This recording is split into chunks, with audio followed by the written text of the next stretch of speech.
We're doing a little bit of everything as we spend an afternoon in downtown Savannah, Georgia. Savannah is relatively small, but it can get crowded, so we'll show you some of the quieter spots to soak in Savannah's charm. We visit Savannah pretty much every year, and we always have to walk along the city's most charming street.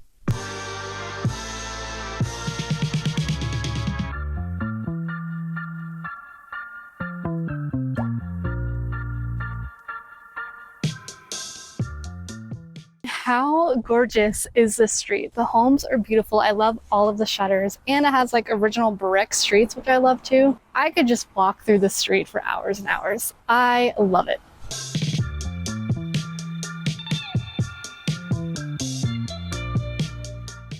This house was built by slaves for John Scudder, who was a popular home builder in Savannah. If you see a house with a red door, that meant that the home is paid off. So it's basically the homeowner bragging about the fact that their mortgage was paid off. Wow, what a flex. I know.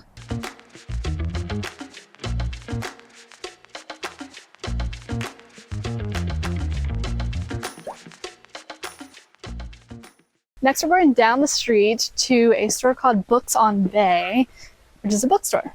Now, Corey loves bookstores. Yeah. All the reading he does. I like the way they smell.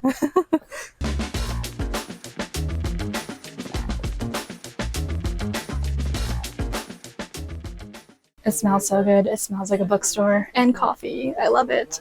No sign of a cat though. Lots of cat stuff. But I heard that they have like a live cat here. And I don't see one, but hopefully we see it.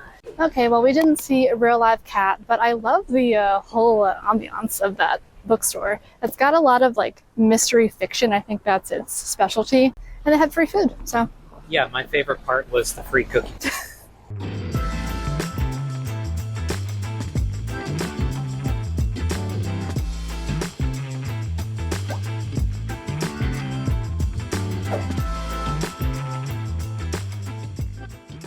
This whole square honors the Battle of Monterey, which happened during the Mexican-American War. I just adore Monterey Square because of all the gorgeous homes around it. Like, just to live in one of these houses, for real. The dream. But you know what's funny? It's called Monterey Square, but it's all about Pulaski.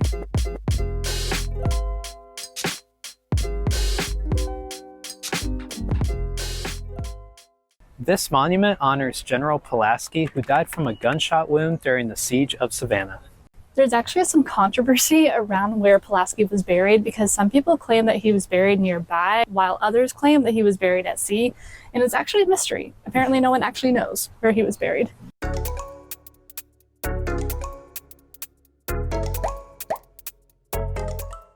There are tons of historic homes to tour in Savannah, and we are on our way to Mercer Williams' house to see if we can catch a tour. It's kind of late afternoon, but I'm very excited because I love touring historic homes, and Savannah just has some of the prettiest homes I've ever seen.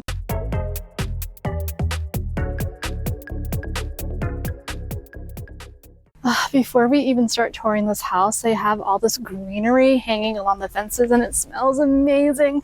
It smells like Christmas. And I see a Christmas tree inside, so heck, it might actually be decorated for Christmas, which would be a pleasant surprise.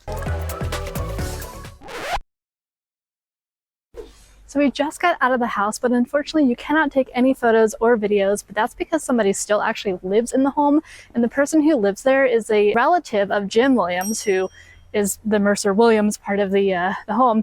And you might know him from Midnight in the Garden of Good and Evil. He was a man who was tried for murder, but he ended up restoring this house a good chunk and really making it into what it is today. And it's gorgeous. If you're in Savannah, you're bound to see a building somewhere affiliated with SCAD. And so what we're going to do next is go to a store called ShopSCAD, which has a bunch of artwork that is created by SCAD students, alumni, and faculty.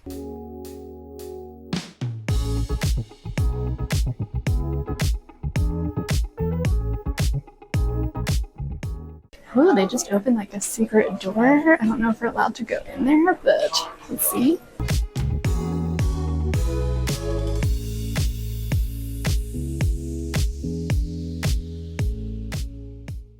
It was really cool to see all the creative stuff that people have made.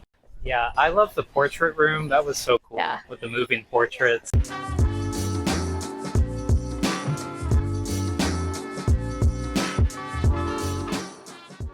This is one of the oldest homes in Savannah. All right, we're going to try to go inside the Eliza Thompson house. It's actually a bed and breakfast and we're not staying there, but hopefully you can like walk in the lobby and just take a peek inside.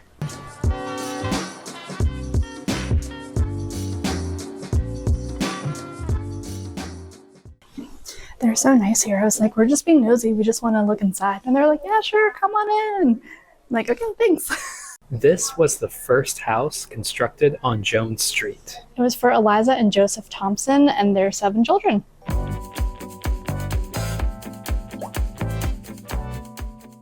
Forsyth Park was designed to make you feel like you're in France by having a public garden in the center of the city. Seeing the fountain here never gets old, and I just feel like I've been transported back into Victorian times. It's very peaceful here, and each little individual structure is so ornate. I mean, I could just easily spend an afternoon here.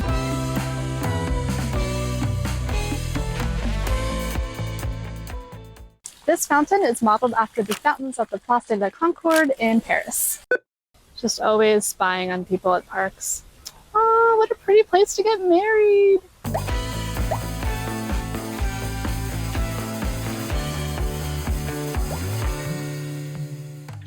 This is one of the oldest living landmarks in Savannah, and it took root in the early 1700s. Confederate troops built stockades under this oak tree to house Union officers as prisoners of war.